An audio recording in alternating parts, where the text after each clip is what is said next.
வாக்யஜ்ஞேன கல்பதாம்.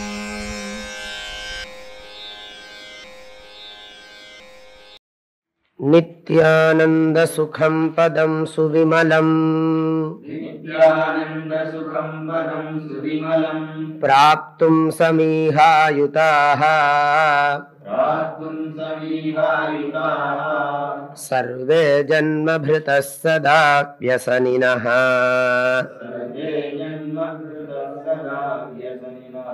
தத்ஸ்தான சம்மார்கணே ஏவம் சத்யபி சாத்ய சாதனயுகம் சம்யங் ந ஜானந்தி தே ந ப்ராப்தா அதூனாபி சௌக்ய பதவீம் ஸ்வாபீஷ்டரூபாம் யதஹ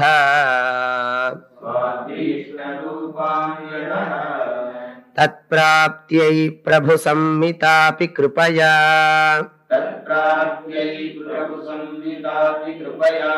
த்ரையந்தசாரான்விதா வல்லீ காடகமத்யகா கவிசமம் ப்ரோத்சாஹயந்தி நரான். ஏவம் சாதன கல்பனாம் ரசயதே சன்மார்ககானாம் சதாம் தத்விஷ்ணோः பரமம் பதம் ச சஹசா.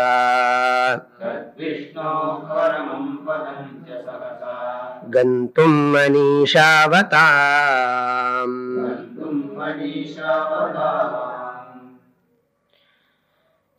ஜீவயாத்ரா என்கிற இந்த நூலில்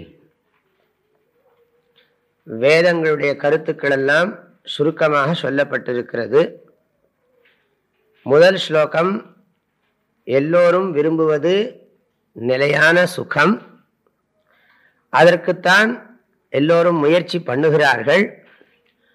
ஆனால் தான் உண்மையிலேயே விரும்புவது என்ன, அப்படி தான் உண்மையிலேயே விரும்புகின்ற வஸ்துவை அடைவதற்கு என்ன உபாயம் என்பதை அவர்கள் நன்கு தெரியாதவர்களாக இருக்கிறார்கள்.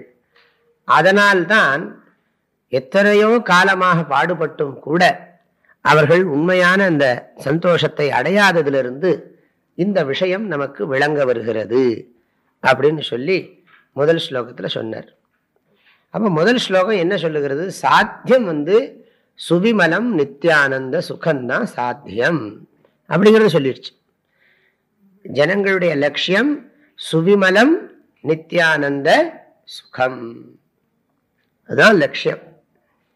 அத சௌக்கிய பதவி அப்படின்னு சொல்லுவோம். சுவிமலம் நித்யானந்த சுகம் அப்படிங்கிறதான் லட்சியம்ங்கிறத சொல்லிட்டார் அவர்.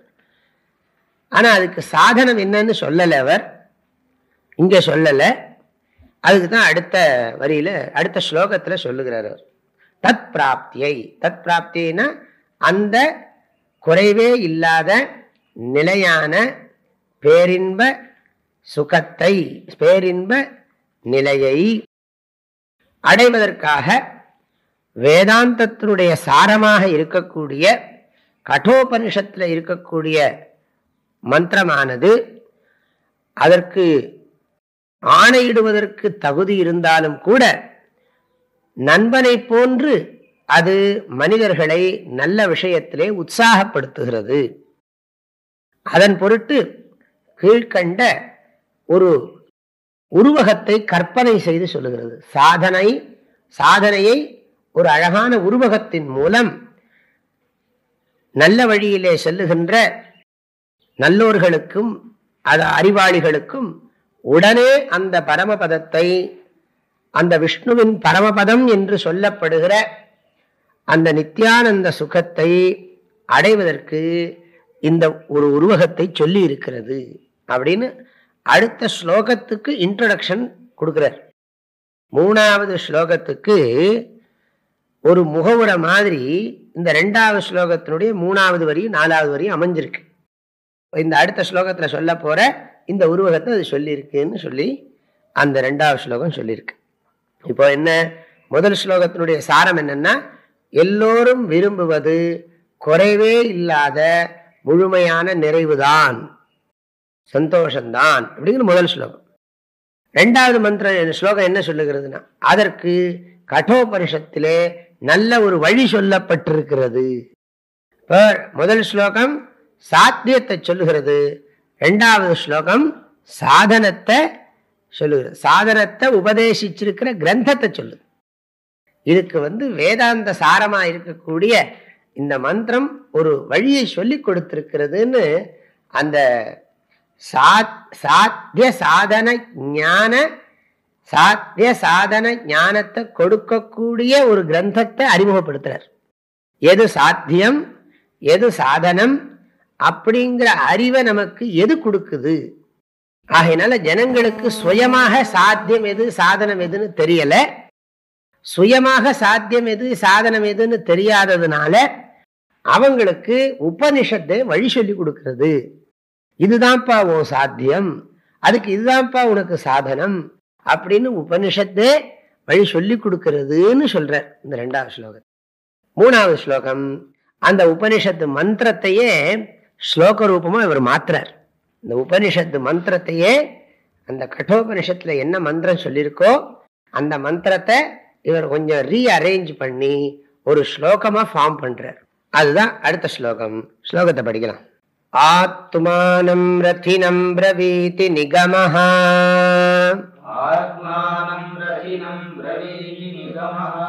புத்திம் ச தத்சாரதிம்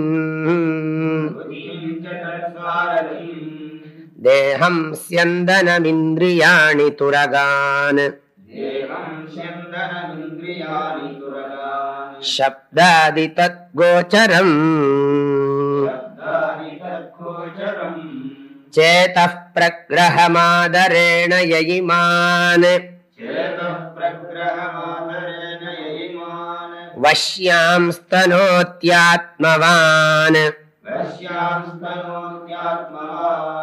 தஸ்யைவாப்யமிதம் பதம் சுககனம்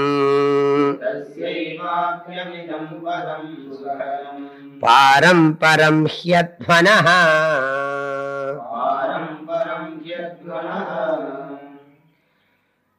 இந்த ஸ்லோகம் 2வது ஸ்லோகத்திலே சொல்லப்பட்ட சாதன கல்பனையை கூறுகிறது. 2வது ஸ்லோகத்துல 3வது வரியில சாதன கல்பனான்னு ஒரு வார்த்தை அறிமுகப்படுத்தினர். ஏவம் சாதன கல்பனாம் ரச்சயத்தே அப்படின்னு இருக்கு இல்லையா, அந்த சாதன கல்பனை என்னன்னு சொல்றார். அந்த கட்டோபனிஷத்து மந்திரத்துல சாதனையே எப்படி கற்பிக்கப்பட்டிருக்குங்கிறத நான் விளக்குறாருங்க. கல்பனானா இந்த இடத்துல உருவகம்னு அர்த்தம். உருவகம் சம்ஸ்கிருதத்துல ரூபகம்னு பேரு, அது அப்படியே தமிழ்ல சொன்னா உருவகம்னு பேர். ஒரு உருவகப்படுத்துறது. இவர் ஏன் அந்த சாதன கல்பனை எப்படி உருவகப்படுத்தி இருக்கு கட்டோபனிஷத்துல அப்படின்னு சொன்னா, முதல்ல அந்த மந்திரத்தை சொல்றேன், அப்புறம் அர்த்தம் சொல்றேன்.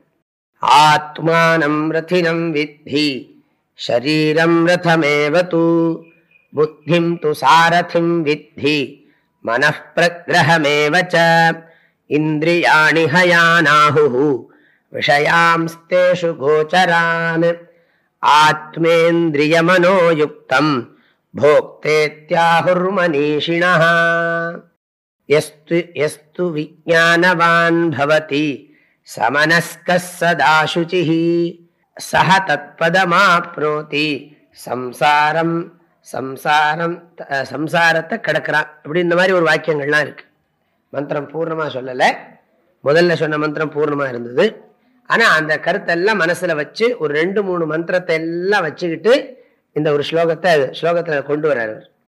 என்ன கற்பனைனா, சாத்திய சாதனத்தை ஒரு தேர் பயணத்தோட ஒப்பிடுகிறது. தேர் பயணத்தோடு ஒப்பிட்டு உருவகப்படுத்துகிறது. வாழ்க்கையின் குறிக்கோளையும் அந்த குறிக்கோளை அடைவதற்கான ஒரு வழிமுறையையும் ஒரு தேர் பயணத்தோடு ஒப்பிட்டு உருவகப்படுத்துகிறது. தேர் பயணம்னா என்ன இருக்கு அதுல கேட்டா, முதல்ல பயணம் பண்றவன் இருக்கான் பயணி. ஏன்னா அவனுக்காகத்தான் எல்லாமே, பயணிக்காகத்தான் பயணமே. முதல்ல பிரயாணி, அவன் பயணி இருக்கான் ஒருத்தன். பயணத்துல முக்கியமான ஆளு பயணி. அப்புறம் பயணத்துக்குரிய பயணி, அது மாத்திரமல்ல பயணத்தின் குறிக்கோள். பயணத்தின் குறிக்கோள், பயணி இருக்கான், பயணத்தின் குறிக்கோள் இருக்கு. என்ன குறிக்கோள்ங்கிறது தெரியணும். மதுரைக்கு போகணுமா, திண்டுக்கல்லுக்கு போகணுமா, கம்பத்துக்கு போகணுமா, மூணாருக்கு போகணுமா, கொடைக்கானலுக்கு போகணுமா, முதல்ல அது சரியா இருக்கணும். எங்கேயோ காரை எடுத்துட்டு டிரைவர் எங்கே போகலாம் சாமின்னா, எங்கேயோ போ அப்படின்னா சொல்ல முடியும். அப்புறம் என்ன சாமின்னு நமக்கு இன்னைக்கு காலம்பர நேரம் சரியில்லைன்னு அவன் நினச்சிப்போம். அதனால அப்போ என்ன, எங்கே போகணுங்கிறது முதல்ல சரியா தெரியணும். அப்போ குறிக்கோள் லட்சியம் சொல்லணும், லட்சியம் கரெக்டாக இருக்கணும். பயணி, பயணத்தின் குறிக்கோள். அப்புறம் பயணத்துக்குரிய வாகனம் தேவை. பயணத்துக்குரிய வாகனம் தேவை. நடந்து போறதா, சைக்கிள்ல போறதா, இல்ல பஸ்ல போறதா, கார்ல போறதா, எதுல போறதுங்கிறத தீர்மானம் பண்ணணும். இருக்கு இல்லையா? இருக்கு. ஆனா இந்த இடத்துல தேர் சொல்லியிருக்கு. தேரை பத்தி சொல்லிருக்கு. ஏன்னா அந்த காலத்துல பிரசித்தமான வஸ்து அது தேருங்கிறது. அது தேரை பத்தி சொல்லியிருக்கு. பயணி, பயணத்துக்கு உரிய குறிக்கோள், பயணத்துக்குரிய வாகனம், பயணத்துக்குரிய வாகனம், அந்த வாகனத்தை செலுத்துபவன், அந்த வாகனத்தை செலுத்துபவன், பயணத்துக்குரிய பாதை. இந்த பாதை தான் போகணும் தெரியணுமே. எங்கேயாவது குச்சனூர் பாதையில அப்படியே குண்டும் குழியுமா இருக்கிற பாதையில போய் நீ உத்தவபாளையம் போனா சரி வராது. ஆகையினால பயணத்துக்குரிய பாதையும் இருக்கணும், தெரிஞ்சிருக்கணும். பயணி, பயணத்தின் குறிக்கோள், பயணத்துக்குரிய வாகனம், வாகனத்தை செலுத்துபவன், பயணத்தின் பாதை எல்லாம் இருக்கணும். பயணி இன்னும் நிறைய சொல்ல போறேன், அதுக்கப்புறம் இருக்கு. இந்த மந்திரத்தின்படி சொல்ற போது கொஞ்சம் இன்னும் அதிகமாகும். பயணி, பயணத்தின் குறிக்கோள், பயணத்துக்குரிய வாகனம், அந்த வாகனத்தை செலுத்துபவன், பயணத்துக்குரிய பாதை. இந்த அஞ்சும் நம்ம சரி பண்ணினாதான், எல்லாம் சரியா இருந்தா தான் நம்ம பயணமானது வெற்றிகரமா பண்ண முடியும். இதுல நமக்கு கிளியர் விஷன் இருக்கணும். அதுக்கு எத்தனையோ ஏற்பாடு இருக்கு. இங்கிருந்து திடீர்னு வெளியூருக்கு போகணும்னு சொன்னா ஒரு மணி நேரம் 3/4 மணி நேரம் பெட்டியை தயார் பண்றதுக்கே சரியா இருக்கு. எவ்வளோ விஷயம் இருக்கு, விட்டுடும். இங்க உபநிஷத்து என்ன சொல்லுகிறதுன்னா, ஜீவாத்மாதான் பயணி, ஜீவாத்மாதான் பயணி. பயணி பயணத்தோட குறிக்கோள் என்ன? சுவிமலம் நித்யானந்த சுகம் பதம், ஆர் சௌக்கிய பதவி, ஆர் தத்விஷ்ணோ பரமம் பதம். பயணத்தின் குறிக்கோள் என்ன? நீங்க வேணா பரமாத்மான்னு போட்டுங்க, தப்பு கிடையாது. ஆனா புரிஞ்சுக்கணும், பயணம், பயணி யாரு? ஜீவாத்மா. பயணத்தின் குறிக்கோள் என்ன? பரமாத்மா. பரமாத்மா, பரமாத்மான்னா ஜாக்கிரதையா புரிஞ்சுக்கணும். பரமாத்மா இஸ் ஈக்குவல் டு சுவிமலம் நித்யானந்த சுகம் பதம், அல்லது சௌக்கிய பதவி, அல்லது தத்விஷ்ணோ பரமம் பதம். இல்ல ரொம்ப சாதாரணமா புரிஞ்சுக்கணும் சாமின்னா, எப்பவும் இருக்கிற நிம்மதி. எப்பவும் நிம்மதியா இருக்கிறதும் பரமாத்மாவும் வேற கிடையாது. அதுதான் குறிக்கோள். அது பயணத்துக்குரிய வாகனம் என்னன்னா, இங்க பயணத்துக்குரிய வாகனம் இந்த உடம்பு. இந்த உடம்பு தான் பயணத்துக்குரிய வாகனம், பயணத்துக்குரிய வாகனம். சரி, இந்த வாகனத்தை இழுக்கிறது எது? ஏன்னா தேர் இல்லையா, டீசல் பெட்ரோல் எல்லாம் கிடையாது. ஆகையினால இது தேரு. இதை இழுக்கிறதுக்கு குதிரை எல்லாம் வேணும். தேரை இழுக்கிறதுக்கு குதிரைகள் எல்லாம் வேணும். இங்க உபநிஷத்துல என்ன சொல்லியிருக்குன்னா, இந்திரியங்கள் தான் குதிரைகள்னு சொல்லியிருக்கு. இந்திரியங்கள் அதாவது ஐம்பொறிகள், மெய், வாய், கண், மூக்கு, செவி என்று சொல்லப்படுகிற ஐம்பொறிகளே இங்கு குதிரைகளாகும். சரி, இந்த குதிரைய செலுத்துறவன் யாரு? சாரதி. சாரதி யாரு? குதிரையை செலுத்துறவனாகிய சாரதி யாரு கேட்டா, அது வேற யாரும் இல்ல, புத்தி. புத்தி. அவனுக்கு தான் தெரியும் இந்த ரூட்டில் போனால் குழி ஜாஸ்தி, பெரியகுளம் பைபாஸ் ரோட்டில் போகலாமா, தேனியை சுற்றி இப்படி போகலாமா, போகிறதா இருந்தால் இன்னைக்கு என்ன அங்கே சந்தை இருக்குமா இருக்காதா எல்லாம் தெரிஞ்சு வச்சுருக்கணும். இந்த புத்திக்கு இருக்கணும். புத்தி இருக்கு. புத்தி தான் குதிரைகளை செலுத்துகிற சாரதி. ஆனால் இன்னொரு விஷயம், இந்த குதிரைக்கும் புத்திக்கும், புத்தி எதை வச்சுக்கிட்டு குதிரையை கண்ட்ரோல் பண்ணுது? கடிவாளத்தை வச்சுருந்தானே கண்ட்ரோல் பண்ணணும். அந்த கடிவாளமாக இருப்பது மனம், மனசு. புத்தி நிச்சயம் பண்ணுகிறது, மனசு அதை செலுத்துகிறது. இப்ப மனசுதான் கடிவாளம், கடிவாள கயிறு, கடிவாளத்தோடு சேர்த்து வச்சிருக்கிற கயிறு, ரெயின்ஸும்பாங்க இங்கிலீஷ்ல, அதுதான். அப்புறம் பாதை என்னன்னா, பாதை பஞ்ச இந்திரிய விஷயங்கள் பாதைகள். நிறம், ஒலி, மனம், சுவை, தொடு, பரிசம், இதெல்லாம் தான் விஷயங்கள். விஷயங்கள் தான் பாதைகள். விஷயங்களே பாதைகள், விஷயங்களே பாதைகள். இத ஒழுங்கா இந்த புத்தியானது மனசுகிட்ட சொல்லி, மனசு சொன்னதை குதிரைகள்லாம் கேட்டா அந்த லட்சியத்தை நாம போய் அடைய முடியும், பரமாத்மாவை அடைய முடியும். இந்த ஜீவாத்மா தன்னுடைய புத்தியை கொண்டு, மனதை கொண்டு இந்திரியங்களை எல்லாம் ஒழுங்கு பண்ணி, உடம்பையும் மனசையும் இந்திரியங்களை எல்லாம் ஒழுங்கு வச்சுருந்து அந்த பாதையில சரியா போனாதான் அந்த பரமாத்மாங்கிற குறிக்கோளை அடைய முடியும். அவனாலதான் அடைய முடியுங்கிற விஷயத்த, இதுதான் ஒரு கல்பனை, ரூபகம். இதைத்தான் இந்த ஸ்லோகம் சொல்றது. இனி நான் ஸ்லோகத்தை சொல்ல போறேன்.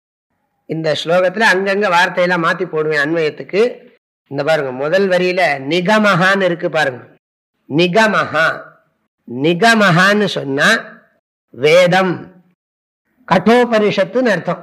இந்த இடத்துல கட்டோபனிஷத்துல இருக்கிற அந்த மந்திரம்னு அர்த்தம். நிகமஹா, நிகமஹான்னா வேதம். இந்த கான்டெக்ஸ்ட்ல வேதத்துல இருக்கிற கட்டோபனிஷத்து மந்திரம்னு அர்த்தம். நிகமஹா ஆத்மானம் ரதினம் பிரவீதி. நிகமஹா வேதமானது, ஆத்மானம் ஆத்மாவை, ரத்தினம் தேரில் வீற்றிருப்பவன் என்று கூறுகிறது. பிரவீதி, பிரவீத்தின கூறுகிறது. வேதமானது ஜீவாத்மாவை தேரில் வீற்றிருப்பவன் என்று கூறுகிறது. எல்லாத்துலயும் இந்த நிகமஹா பிரவீத்தி சப்ளை பண்ணணும். பரிசையா ஒரு தரம் சொல்லிட்டே இருப்பேன். இது ஒன்னாச்சா? நம்பர் 1, நிகமஹா தேகம் ஸ்யந்தனம் பிரவீதி. அங்கங்க அப்படி மாத்தி போடுவேன். நிகமஹா தேகம் ஸ்யந்தனம் பிரவீதி. ஸ்யந்தனம்னா தேர். மகதி ஸ்யந்தனே ஸ்திதௌன்னு கீதையில வருது. அந்த தேரில் வீற்றிருந்த இருவர், கண்ணனும் அர்ஜுனனும்னு சொல்லியிருக்கு. அல்ல, ஸ்யந்தனம்னு சொன்னா தேர், தேகம்னா உடலை. அந்த இந்த இடத்துல தேகம் உடலை, தேகாங்கிறது ஒருமை, தேகம்ங்கிறது இரண்டாம் வேற்றுமை ஒருமை, தேகாங்கிறது முதல் வேற்றுமை ஒருமை, தேகம்ங்கிறது இரண்டாம் வேற்றுமை ஒருமை, தேகத்தைன்னு அர்த்தம். நிகமஹா வேதமானது உடலை தேராக கூறுகிறது. ஸ்யந்தனம் பிரவீதி, ஸ்யந்தனம் பிரவீதி. அடுத்தது ரெண்டாவது ஆச்சு. மூணாவது நிகமஹா. எல்லாத்திலையும் திரும்ப திரும்ப நிகமஹா சொல்ல போறேன். நிகமஹாங்கிறது சப்ஜெக்ட், நிகமஹாங்கிறது சப்ஜெக்ட், அப்புறம் பிரவீதிங்கிறது வெர்பு. ஆகையினால எழுவாய் பயனில்லை, ஞாபகம் வச்சுக்கணும். நிகமஹாங்கிறது எழுவாய், இது பயனில்லை. பிரவீதிங்கிறது தேகம்ங்கிறது செய்யப்படு பொருள், ஆப்ஜெக்ட். தேகம்ங்கிறது செய்யப்படு பொருள், ஆப்ஜெக்ட். ஞாபகம் வச்சுக்கணும். இது மாதிரி எல்லாத்திலையும் வரதான் போகுது. ஆத்மானம் ஆப்ஜெக்ட், ஆத்மானம் ரத்தினம்ங்கிறது ஆப்ஜெக்ட். பிரவீதி தேகம் சிந்தனம் பிரவீதி ஓவர். மூணாவது நிகமஹா இந்திரியாணி துரகான் பிரவீதி. வேதமானது இந்திரியங்களை குதிரைகளாக சொல்லுகிறது, குதிரைகளாக சொல்லுகிறது. அடுத்தது நிகமஹா தத் சாரதிம் ச புத்திம் பிரவீதி, தத் சாரதிம் ச புத்திம் பிரவீதி. வேதமானது அதனுடைய சாரதியாக புத்தியை கூறுகிறது. இப்படி சொல்லலாம். முதல்ல இப்படி வேதமானது தேரில் வீற்றிருப்பவனாக ஆத்மாவை கூறுகிறது, வேதமானது தேராக உடலை கூறுகிறது. இப்படியும் போடலாம். உடலை தேராக கூறுகிறது, தேராக உடலை கூறுகிறது. அதனால மாத்தி போட்டிருந்தா கூட நீங்க அட்ஜஸ்ட் பண்ணிக்கணும். அப்படின்னா ஒரே மாதிரி சொல்லணும். நிகமஹா சேதஹா பிரகிரகம் பிரவீதி. சேதஹாங்கிறது இருக்கு, கவனிச்சு கவனிச்சு எழுதணும். சேதஹா மூணாவது வரியில இருக்கு. மனதை கடிவாள கயிறாக சொல்லுகிறது. பிரகிரகம், பிரகிரகம்னா கடிவாள கயிறு, நன்றாக பிடித்துக் கொள்வதற்குரியதாக இருப்பது. பிரகிரகம் பிரவீதி. நிகமஹா தத் கோச்சரம் சப்தாதி பிரவீதி. வேதமானது அதற்குரிய பாதைகளாக சப்தம் முதலான விஷயங்களை சொல்லுகிறது. சப்தம் முதலான விஷயங்களை சொல்லுகிறது. என்னெல்லாம் இருக்கு பாருங்க. ஆத்மானம் ரத்தினம் பிரவீதி, தேகம் செந்தனம் பிரவீதி, இந்திரியாணி துரகான் பிரவீதி, தத் சாரதிம் புத்திம் பிரவீதி, சேதஹா பிரகிரகம் பிரவீதி, சப்தாதி தத் கோச்சரம் பிரவீதி. 6 சொல்லி இருக்கு, 6 சொல்லி இருக்கு. அதை நல்லா ஞாபகம் வச்சுக்கணும். ஆக உடலை தேராகவும், ஜீவாத்மாவை பயணியாகவும், உடலை தேராகவும், இந்திரியங்களை குதிரைகளாகவும்,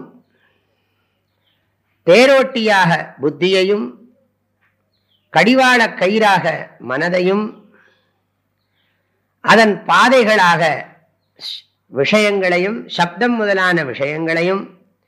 சப்தாதீன என்ன அர்த்தம்? ஆதீன முதலிய சப்த ஸ்பர்ஷ ரூப ரச கந்த. ஆக சுவை ஒளி உரு ஓசை நாற்றம் தமிழ்ல சொல்ற போது, ஆக இந்த சப்தஸ்பர்ஷ ரூபரச கந்தங்களை அதனுடைய பாதைகளாகவும் சொல்லுகிறது. அப்ப 6 சொல்லியாச்சு. இப்ப என்ன சொல்லுகிறது? யஹா ஆத்மவான் ஆதரேண இமான் வஷ்யாம் ஸ்தனோதி தஸ்யைவ இதம் தஸ்யைவ இதம் ஹ்யத்வனஹ பாரம் பரம் சுககனம் பதம் ஆப்யம். அப்படி படிக்கணும். நான் ஒண்ணு சொல்றேன். யஹா, யஹன்னா எவன் அர்த்தம்.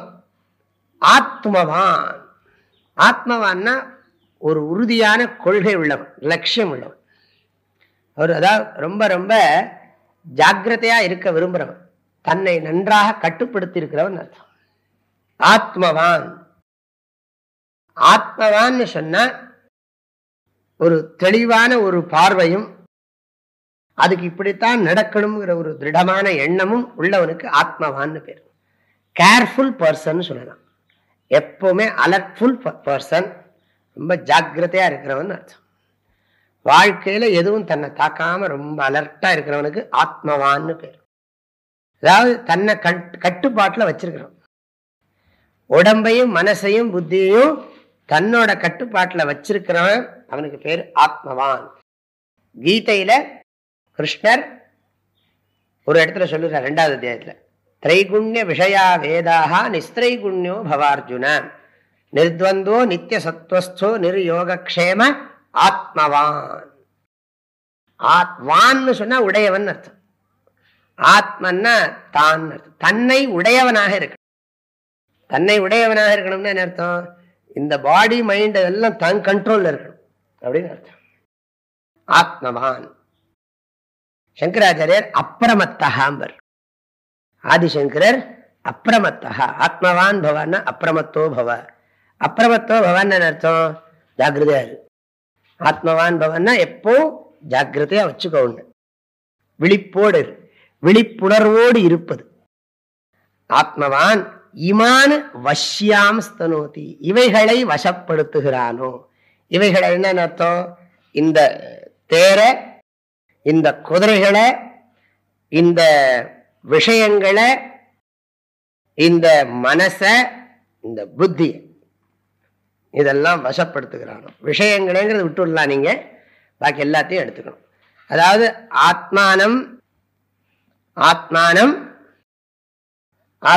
ஜீவாத்மாவை தவிர பாக்கி எல்லாத்தையும் நீங்க எடுத்துக்கலாம். சப்தாதி தத்கோச்சரம்ங்கிறது அவ்வளவு முக்கியம் இல்லை, நான் விளக்கம் சொல்றேன். இமானுன்னா இவைகளை, இவைகளைன்னா எவைகளை அப்படின்னு கேள்வி வரும். அது இந்த உடம்பு, புத்தி, இந்திரியங்கள், மனசு, இது எல்லாத்தையும் அது குறிக்கும். உடல், இந்திரியங்கள், புத்தி, மனசு இதெல்லாம் குறிக்கும். வஷ்யாம் ஸ்தனோத்தின்னு அர்த்தம், வசப்படுத்துகிறான்னு அர்த்தம். எப்படி வசப்படுத்துறது இந்த உடம்பையும் மனசையும் புத்தியையும் இந்திரியங்களையும் அப்படின்னு கேட்டா, இந்த சரீரத்துக்கு ஹிதமான மிதமான ஆகாரத்தை கொடுத்து, இந்த சரீரத்துக்கு தேவையான யோகாபியாசங்களை எல்லாம் கொடுத்து இந்த சரீரத்தை நம்ம வசத்துல வச்சிருக்கணும். சரீரத்தினுடைய வசத்துக்கு நம்ம ஆயிடக்கூடாது. உடல் நம் கட்டுப்பாட்டுக்குள்ள இருக்கணும். ஆக வசப்படுத்துறது. கடவுள் நமக்கு கொடுத்திருக்கிற சுதந்திர சக்தியை நல்லா பயன்படுத்தி, முயற்சிங்கிற ஒரு சக்தியை கொடுத்திருக்காரு நமக்கு. அந்த சக்தியை நன்றாக பயன்படுத்தி சரீரத்தை வசப்படுத்தணும். சரீரத்தை வசப்படுத்துறதுன்னா என்ன அர்த்தம்? நாம அதுக்கு வேணுங்கிற போது ரெஸ்ட் கொடுத்து, வேணுங்கிற போது காரியம் பண்ண வைக்கணும். அது எத்தனையோ பேருடைய பிராரப்தம் எப்படி இல்லாமோ இருக்கு. ஆனாலும் நாம முயற்சி எடுக்கணும்னு அர்த்தம். உடலை வசப்படுத்தணும். உடலை வசப்படுத்துவதற்கு ஆகார வியாயாமங்களால், ஹிதமான மிதமான ஆகார வியாயாமங்களால். என்ன பாஷை இதுன்னா, ஹிதமான உடலுக்கு நன்மை பயக்கக்கூடிய ஆகாரத்தையும் உடற்பயிற்சியும் செய்யணும். உடலுக்கு நன்மை பயக்கக்கூடிய ஆகாரத்தையும் உடற்பயிற்சியையும் தர வேண்டும். மிதமான அளவான உணவையும் அளவான உடற்பயிற்சியும் தர வேண்டும். நான் உடற்பயிற்சி செய்கிறேன்னு சொல்லி ஒரே அடியாக எக்கச்சக்கமாக பண்ணிவிட்டான்னா, 3 மணி நேரம் பண்ணான்னா அப்புறம் படுத்துக்க வேண்டியதான். ஹிதமான மிதமான ஆகார வியாயாமம். வியாயாமம்னா எக்ஸர்சைஸ். வியாயாமம்னா எக்ஸர்சைஸ், யோகாபியாசம் என்ன வேணாலும் சொல்லிக்கலாம். அதனாலதான் உடம்பு செவர் இருந்தா தான் சித்திரம் எழுதலான்னு சொன்ன மாதிரி இந்த சரீரம் தான் ரொம்ப முக்கியம். உடம்பினை முன்னம் இழுக்கென்றிருந்தேன், உடம்பினுக்குள்ளே உருவொருள் கண்டேன், உடம்பினுள்ளே உத்தமன் கோயில் கொண்டான் என்று உடம்பினை யான் இருந்து ஓம்புகின்றேனேங்கிறார் திருமூலர். ஆனா அந்த பாட்டு ஞானம் அடைஞ்சப்புறம் பாடினது. ஆனா அதை விட இன்னும் முக்கியமான ஒரு பாட்டு இருக்கு. உடம்பார் அழியின் உயிரார் அழிவர், திடம்பட ஞானமும் சேரவும் மாட்டார், உடம்பை வளர்க்கும் உபாயம் அறிந்தேன், உடம்பை வளர்த்தேன் உயிர் வளர்த்தேனே. இன்னொரு பாட்டு இருக்கு. இந்த உடம்பை சரியா வச்சுக்கலைன்னு, உடம்பார் அழியின் உயிரார் அழிவர். அழிவர்னா என்ன? இதுக்குள்ள இருக்கிற ஜீவாத்மாவும் அழியும்னு அர்த்தம். ஜீவாத்மா உண்மையிலே அழியாது, அது அதுக்கும் சிரமம்னு அர்த்தம். இல்லாட்டி உயிருங்கிறதுக்கு பிராணன்னு எடுத்துக்கணும். உடம்பை சரியா வச்சுக்கலைன்னா உயிர் செத்து போயிடுவேன்னு அர்த்தம். உடம்பை சரியா வச்சுக்கலைன்னா சீக்கிரம் செத்து போயிடுவேன். அப்புறம் உடம்பு சரியா இருந்தா தான் நாம ஆன்மீக சாதனைகளை பண்ண முடியும். உடம்பார் அழியின் உயிரார் அழிவர், திடம்பட ஞானமும் சேரவும் மாட்டார். அதனால உடம்பு நல்லா இல்லைன்னு வச்சுங்க, படிக்க முடியாது, சாதனை பண்ண முடியாது. எங்க ஞானம் உறுதியாக போறது? அழுதுண்டே இருக்கிறதுக்கு நேரம் சரியா போயிடும். உடம்பு சரியா இல்லையேன்னு இல்ல. திடம்பட ஞானமும் சேரவும் மாட்டார். அதனால என்னன்னா, திடம்பட ஞானம் அடைவதற்காக அது போட்டுக்கணும். திடம்பட ஞானம் அடைவதற்காக உடம்பை உடம்பாரையும் உயிரா திடம்பட ஞானமும் சேரவும் மாட்டார், உடம்பை வளர்க்கும் உபாயம் அறிந்தேன். இந்த உடம்பை வளர்க்கறதுக்கு என்ன உபாயம் தெரிஞ்சுக்கிட்டேன், உடம்பை வளர்த்தேன் உயிர் வளர்த்தேனே. அந்த உடம்பை காப்பாத்தி இந்த உயிரையும் வச்சு நான் சாதனையை பண்ணி திடமான ஞானத்தை பெறுறேன் அப்படின்னு சொல்றாரு. அதனால இந்த சரீரம் அழியக்கூடியது, நிலை இல்லாதது, மாம்ச பிண்டம் எல்லாம் கரெக்டு தான். ஆனா அது வைராக்கியத்துக்காக, நமக்கு பற்றற்ற தன்மை இருக்கணுங்கிறதுக்காக சொல்லப்பட்டது. ஆனா காப்பாற்றக்கூடாதுன்னு அர்த்தம் இல்லை. இதை காப்பாற்றுறதும் நம்ம கடமை, அதுல பற்று இல்லாம இருக்கிறதும் நம்ம கடமை. பற்று இல்லாம இருக்கணும், ரெண்டும் வேணும். அப்போ எவன் அதை கட்டுப்படுத்துறானோ, இந்த இடத்துல வசப்படுத்துறதுன்னா என்ன அர்த்தம்? ஆகார வியாயாமங்களால் இந்த உடலை நம் கட்டுக்குள்ளே வைத்திருப்பது என்று பொருள். அப்புறம் இந்த உடம்புல இருக்கக்கூடிய இந்திரியங்கள், அதை எதனால கட்டுப்படுத்துறதுன்னா, இந்த இந்திரியங்கள் இருக்கே அதை தர்மசாஸ்திரப்படி விவகாரம் பண்ணினா கட்டுப்படுத்தலாம். இந்திரியங்களாகிய குதிரைகள் ஒரு விஷயத்தை நோக்கி போயிட்டு இருக்கு. சப்த ஸ்பர்ஷ ரூபரச கந்தங்களை எல்லாம் இழுத்துட்டு போகுது இந்த குதிரையெல்லாம். ஆகையினால இந்த இந்திரியங்களை எப்படி வசப்படுத்துறதுன்னு சொன்னா, சாஸ்திரத்துல சொல்லி இருக்கிறதான் பார்க்கணும், கேட்கணும், முகரணும். சாஸ்திரத்துல எது தர்மம்னு சொல்லியிருக்கோ இந்த விஷயங்கள்லாம் தர்மமானது, இந்த விஷயங்கள்லாம் அதர்மம்னு சொல்லியிருக்கு. ஆக அந்த அதர்மமான விஷயங்களை அனுபவிக்க கூடாது, தர்மமான விஷயங்களை அனுபவிக்கலாம். அந்த தர்மமான விஷயங்களை அனுபவிக்கிறதுக்கு அனுமதி உண்டு, அதர்மமான விஷயங்களை அனுபவிக்கிறதுக்கு அனுமதி கிடையாது. ஆக தர்மசாஸ்திரம் சொன்னபடி இந்திரிய விஷயங்களை அனுபவிக்கும்படி செய்ய வேண்டும். அப்படி செய்யறதுக்கு என்ன, சாதாரணமா தர்மசாஸ்திரம் சொன்னபடி போகாது, அதர்மமானபடிதான் போயிட்டு இருக்கும். எதோ அதர்மம்னு சாஸ்திரம் சொல்றதோ அதுலதான் இந்திரியங்கள் போகிறது சுபாவம். அதனால நம்ம என்ன பண்ணணும்னா, அதுக்குத்தான் நம்ம அது இந்திரியங்களை தர்மமான விஷயங்கள்ல செயல்படுத்தணும். அது பகவான் இந்திரியங்களை கொடுத்திருக்கிறதே உலகத்தை அனுபவிக்கிறதுக்கு தான். ஆனா அது தர்மமா அனுபவிக்கணும்.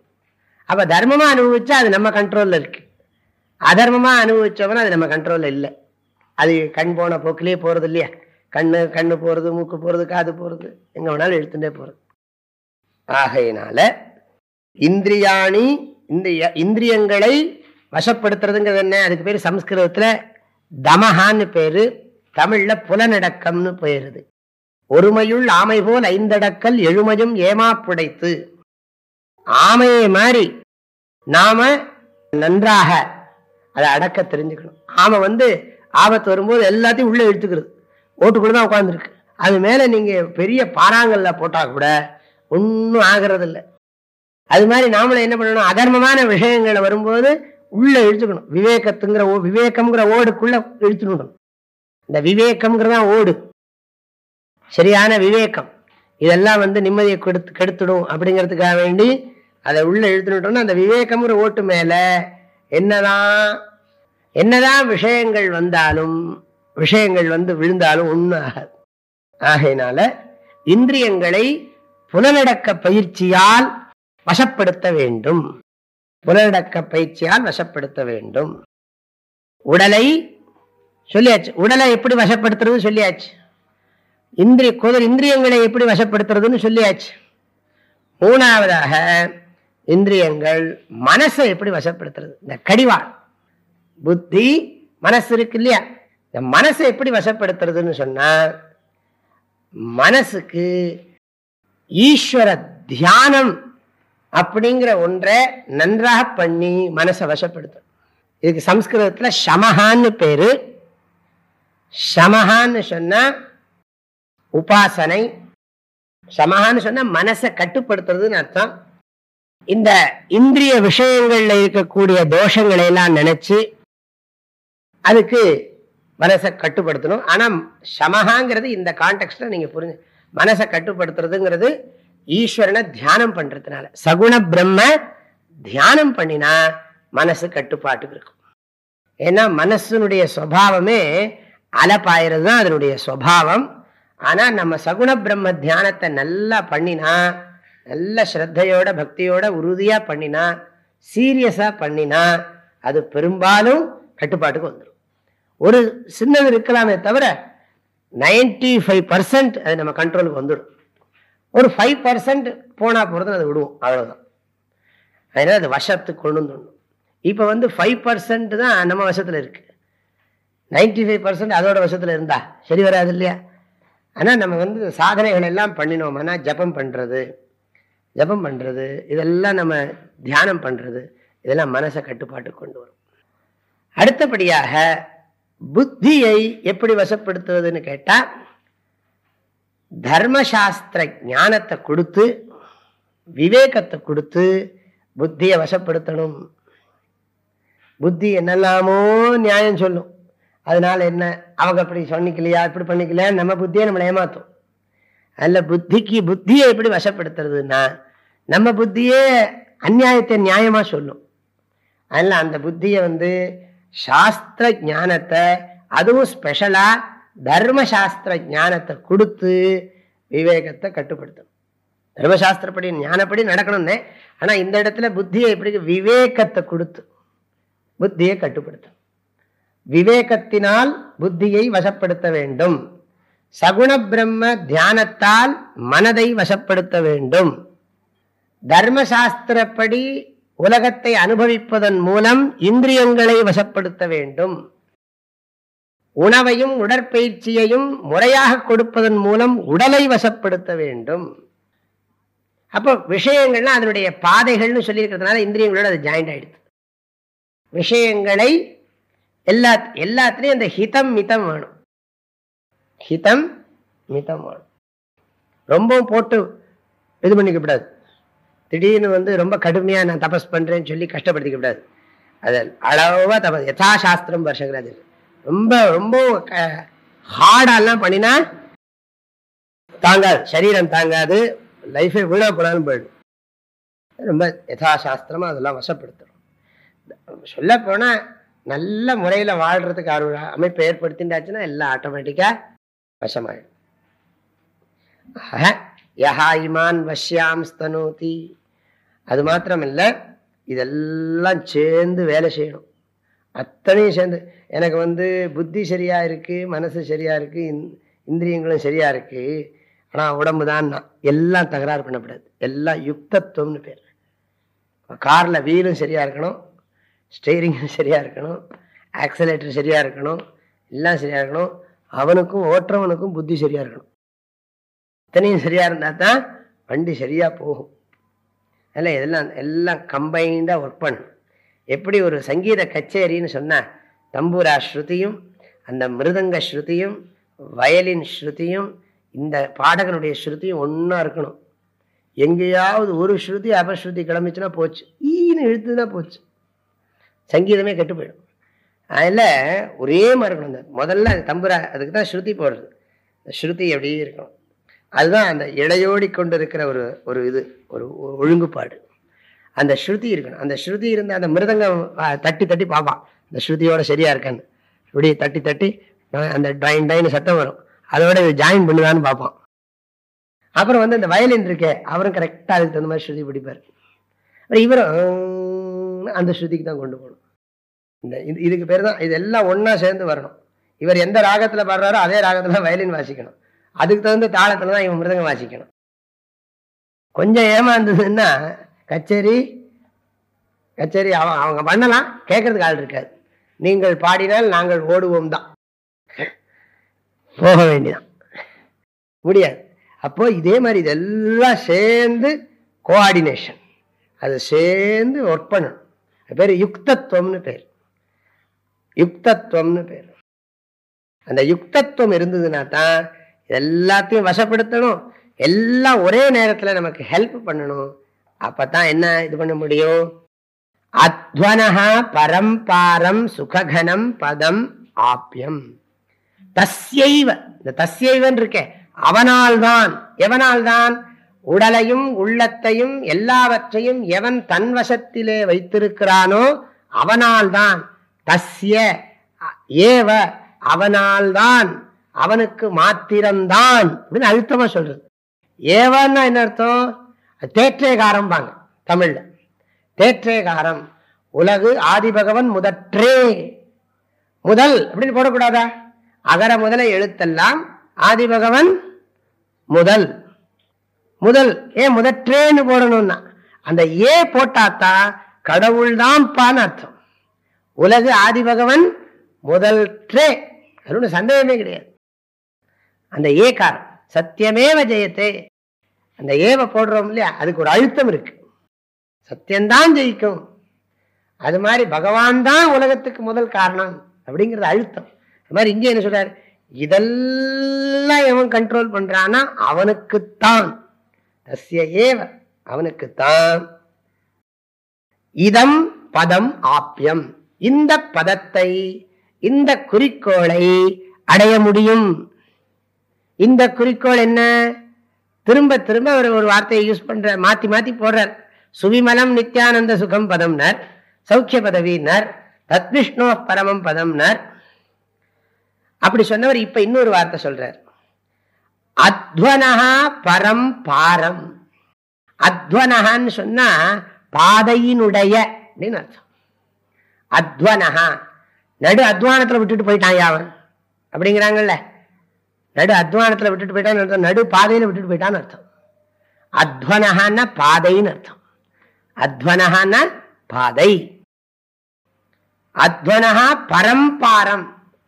பரம்பாரம்னா என்ன? அந்த பாதையின் முடிவாகிய குறிக்கோளை. அந்த பாதை முடிஞ்சு போச்சு, அந்த குறிக்கோள் அடைஞ்ச. அத்வனஹா பரம்பாரம், அந்த பாதையின் முடிவாகிய கரையை, குறிக்கோளை. குறிக்கோளை எப்படிப்படுதுன்னா சுககனம். சுககனம்னா என்ன அர்த்தம்? அழியாத இன்பம்னு அர்த்தம். அழியாத, கூடாத, குறையாத இன்பம்னு அர்த்தம். அழியாத, கூடாத, குறையாத இன்பம். கனம். கனம்னு சொன்னா பூர்ணம்னு அர்த்தம். கனம்னு சொன்னா பூர்ணம், ஃபுல், பூர்ணம். பதம் குறிக்கோளை, ஆப்யம் அடைய முடியும்.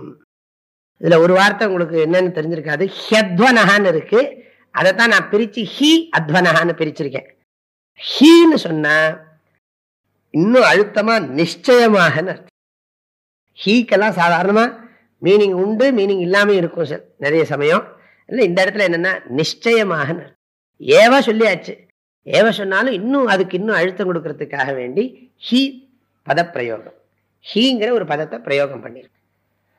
ஆத்மானம் ரதினம் பிரவீதி நிகமோ புத்திம் ச தத்சாரதிம் தேகம் செந்தனமிந்திரியாணி துரகான் புத்த சப்தாதி தத்கோச்சரம் சேதः பிரக்ரஹம் ஆதரேண யயிமான் வஷ்யாம் ஸ்தனோத்யாத்மவான் தஸ்யைவாப்யமிதம் பதம் சுககனம் பாரம் பரம் ஹ்யத்வனஹ.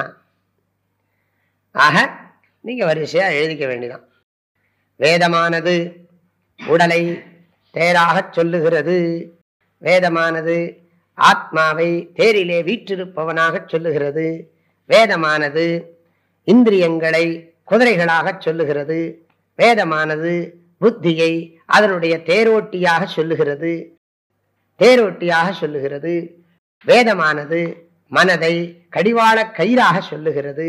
வேதமானது சப்தாதி விஷயங்களை பாதைகளாக சொல்லுகிறது. விழிப்புள்ள எந்த மனிதன் இவை அனைத்தையும் தன் வசத்துக்கு கொண்டு வருகிறானோ அவனால் மட்டுமே இந்த பாதையின் முடிவாகி அந்த குறிக்கோளை, அழியாத அந்த இன்பத்தை அடைய முடியும், நிச்சயமாக அடைய முடியும்.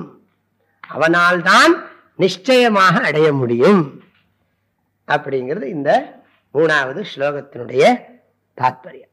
இது அப்படியே கட்டோபனிஷத் மந்திரத்தை அப்படியே ஸ்லோக ரூபமா பண்ணியிருக்கிறார். ரொம்ப நல்ல இது, நல்ல போர்ஷன் அது. அதுல 3வது வள்ளி, கட்டோபனிஷத்துல 2 அத்தியாயம் இருக்கு, 6 வள்ளி இருக்கு. 2 அத்தியாயம், ஒரு அத்தியாயத்திலும் 3 வள்ளி. வள்ளினா section, chapter, 2 chapters, each chapter 3 sections. அதுல 3 இருக்கு. அதுல இந்த ஃபர்ஸ்ட் சாப்டர் 3rd செக்ஷன்ல தான் இது மந்திரம் வருது. இந்த மந்திரம் எல்லாம் வருது. நான் நம்பர் நோட் பண்ணல, நீங்களே பார்த்துக்கோங்க. சரி, 4வது ஸ்லோகம் பார்க்க போறோம். ரொம்ப அழகா டெவலப் பண்ணியிருக்காரு. ஸ்லோகத்தை படிக்கலாம். பிராப்யம் தத் பரமம் சுகம் ஹி முனயஹ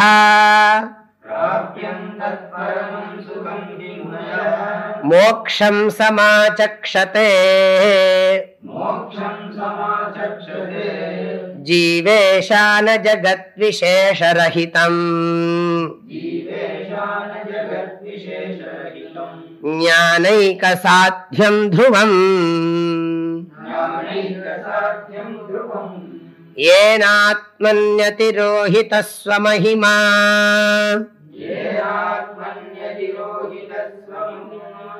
ஆனந்தாத்மகோ பாசதே மித்யாத்யாசமதிஷ்டயேன கலதி ஞானம் ததேவாமலம்.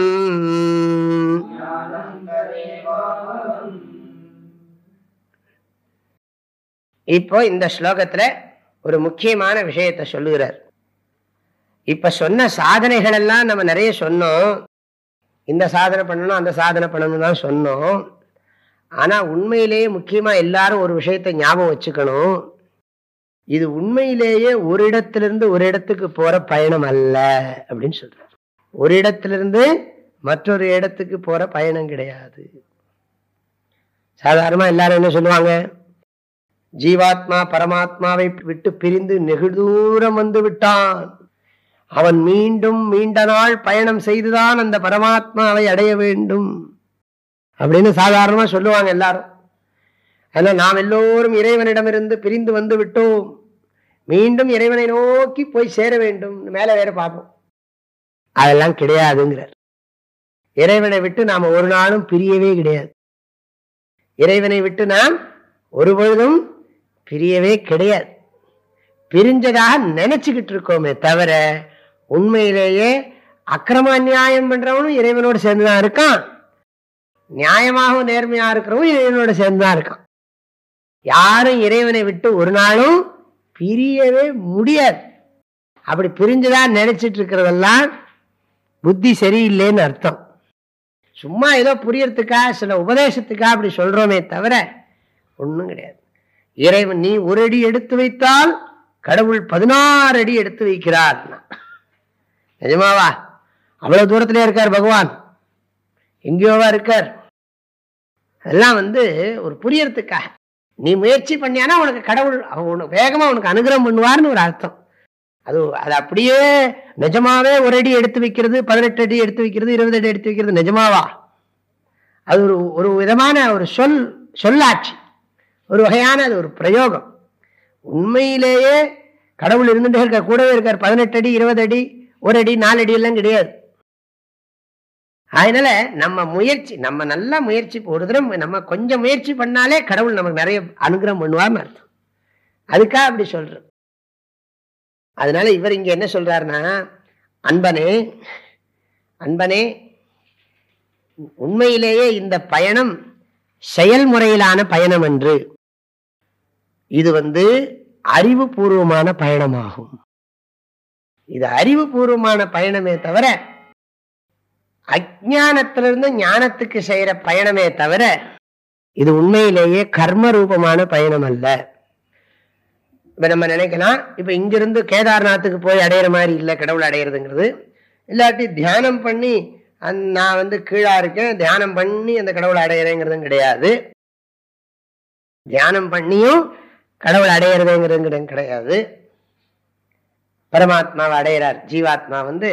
ஜீவாத்மா பரமாத்மாவை தியானம் பண்ணி பண்ணி பண்ணி பண்ணி பண்ணி பண்ணி பண்ணி பண்ணி பண்ணி பரமாத்மாவாக பரமாத்மா கிட்ட போய் அப்புறம் அப்படி பரமாத்மாவை வியாபிச்சு பரமாத்மாவா ஆயிடுறாருன்னா அப்ப பரமாத்மா ஏதோ ஒரு இடத்துல இருக்காரா என்ன? எல்லாம் யோசிச்சு பார்த்தா சந்தேகம் ஏகப்பட்டது வர ஆரம்பிச்சிடும். அதனால இவர் அதை கிளாரிஃபை பண்றார், தெளிவுபடுத்துறார். அதனால இது காயிக கர்மத்தினாலோ வாச்சிக கர்மத்தினாலோ மானச கர்மத்தினாலோ அடையப்படுவது அன்று. உடலால் செய்யப்படும் செயலாலோ அல்லது சொல்லால் செய்யப்படும் செயலாலோ அல்லது மனதால் செய்யப்படும் செயலாலோ இந்த பரம்பொருள் அல்லது இந்த விஷ்ணுவின் பரமபதம் அடையப்படுவது அன்று. புரியுறதில்ல? ஆக இந்த காய்க வாச்சிக்க மானச கர்மங்களை செய்யறதன் மூலமாக அல்ல. இதெல்லாம் நல்லா கண்ட்ரோல் பண்ணினா நீ இதை அடையலாம்னு சொன்னா என்ன அர்த்தம்னா, இது தேரு, இதுல ஜீவாத்மா இருக்கான், குதிரை எல்லாம் இருக்கு, விஷயங்கள்லாம் இருக்கு, புத்தி இருக்கு, மனசு இருக்கு. இதெல்லாம் நீ ஒழுங்குபடுத்தினா நீ அந்த பேரானந்தத்தை அடையலாம்னா என்ன அர்த்தம்? இதெல்லாம் நான் செய்ய செய்ய செய்ய அது என்னவோ நான் அடையிற மாதிரி ஒரு ஃபீலிங் வருமா அப்படின்னு கேள்வி வரும்.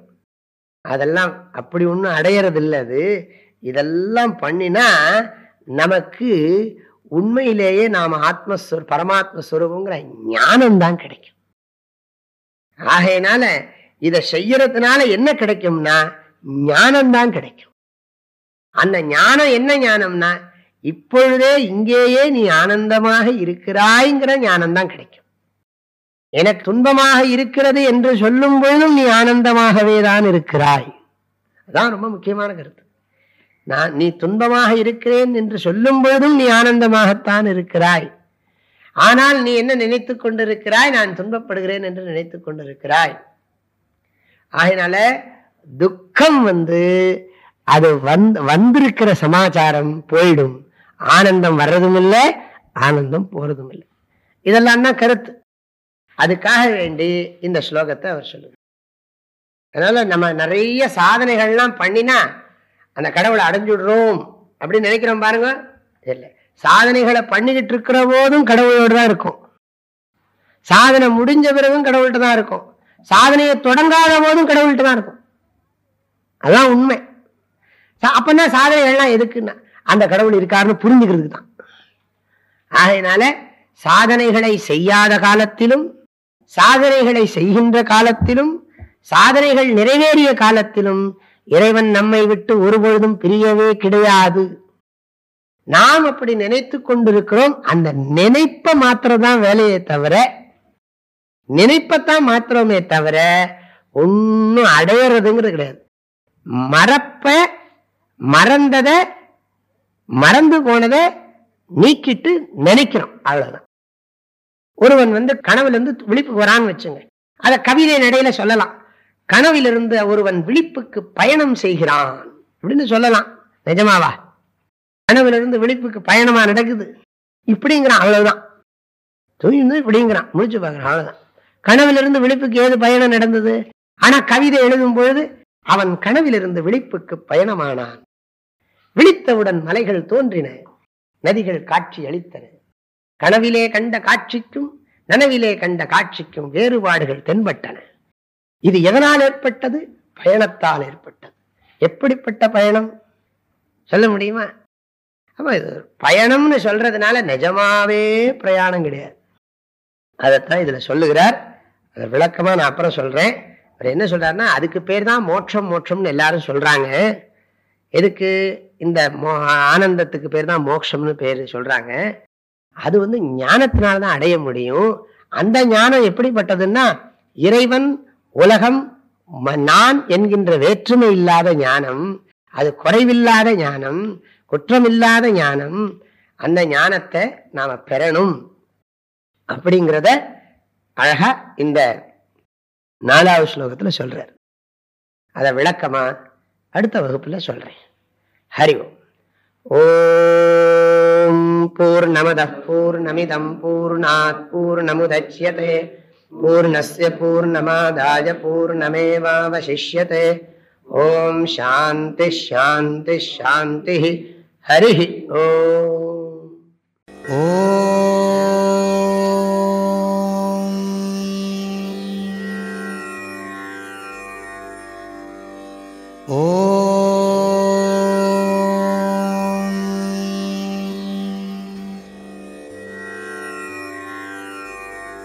ஓம்.